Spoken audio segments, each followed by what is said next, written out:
ఇప్పుడు నేనేమంటున్నానంటే మీరు అన్నట్టు కుట్రలు జరుగుతూనే ఉన్నాయి. ఇంత వర్షం పడితే ప్రజలు ఇంత ఇబ్బందుల్లో ఉంటే గుడ్ల వల్ల ఇష్యూ రేజ్ చేస్తారండి? బుద్ధి జ్ఞానం ఉందా మీకు?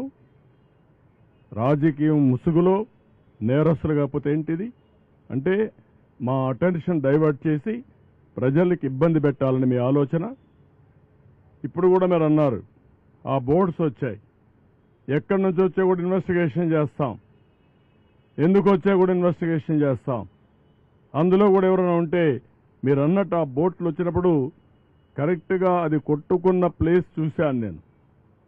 ఆ ఇది కూడా బెండ్ అయింది, వంగిపోయింది.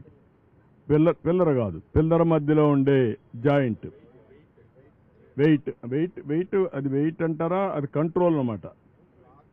రెండు పిల్లర్స్ మధ్యలో గేట్ని కంట్రోల్ చేయడం కోసం పెట్టినటువంటి ఆ గేట్ అక్కడ ఉంటుంది, దాని సపోర్టింగ్ ఒక కాలం దాన్ని కొట్టుకునింది. అది బెండ్ అయిపోయి ఇరిగిపోయే పరిస్థితి వచ్చింది.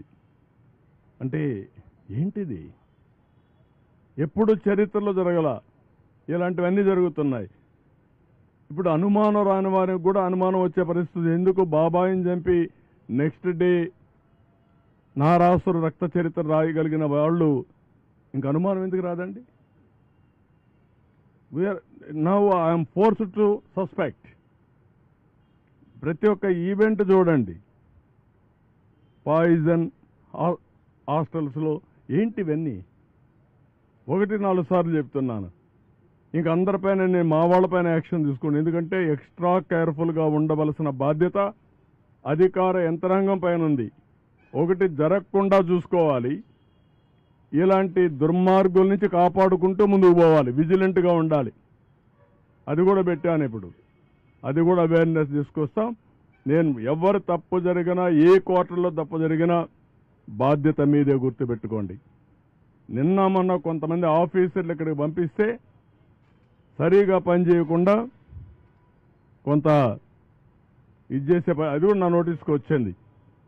I am very clear, we are all here. ప్రజాధనాన్ని మనకు శాలరీస్ ఇస్తున్నారు, public tax payers money. We are here to do job. అంతేగాని ఇంకొక మాట ఎవరైనా మాట్లాడితే మాత్రం చాలా సీరియస్గా ఉంటుంది.